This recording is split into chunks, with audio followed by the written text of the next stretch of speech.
Naperwisyo ang mga pasahero ng LRT2 matapos magkaroon ng aberya sa ilang istasyon kaninang umaga. At dahil po dyan, may libreng sakay sa LRT2 hanggang bukas. Saksi si James Agustin. Imbes na alas 5, alas 6:45 na nagsimula ang operasyon ng tren sa LRT2. Ang biyahe limitado pa sa Cubao hanggang Recto at pabalik. Kaya umaga pa lang nakonsumi agad ang mga pasahero. Wala kaya bala kasi malilate kami sa office. Malilate ako sa trabaho, siyempre medyo negative impact sa kumpanya ko yon. Yun ang problema, hindi ko inaasahan na ganito, malilate.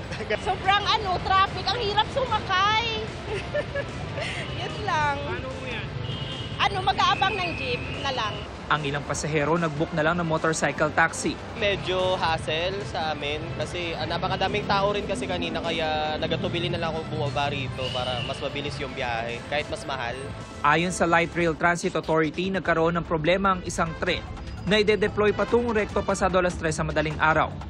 Hindi tuloy nakabiyahe mula Antipolo hanggang Cubao at pabalik. Ang initial assessment is nagkaroon siya ng power supply problem, yung train board niya. No?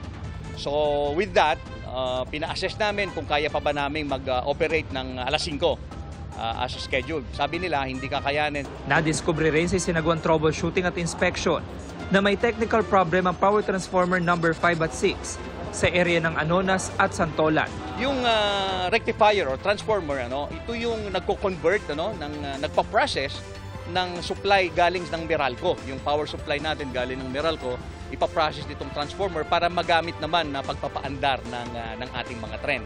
So far sa ngayon, ang nakitang problema is yung mga breaker. So yun ang naubos yung time natin na ina-isolate natin yung mga breaker. Iniisa-isa natin yung mga breaker para makita natin alin sa kanila yung may problema at mapalitan or ma-repair. Dahil sa aberya, ipinag-utos ng Department of Transportation na gawing libre ang pamasahe sa buong linya ng LRT2 mula alas 9 ng umaga kanina hanggang bukas June 26. Humingi kami ng paumanhin sa nangyaring aberya dito sa Line 2 at sa ngayon naman ay puspusan yung pag-inspect namin sa linya para ma-isolate pa further. Para sa GMA Integrated News, ako si James Agustin, ang inyong saksi. Mga kapuso, maging una sa saksi. Mag-subscribe sa GMA Integrated News sa YouTube para sa iba't ibang balita.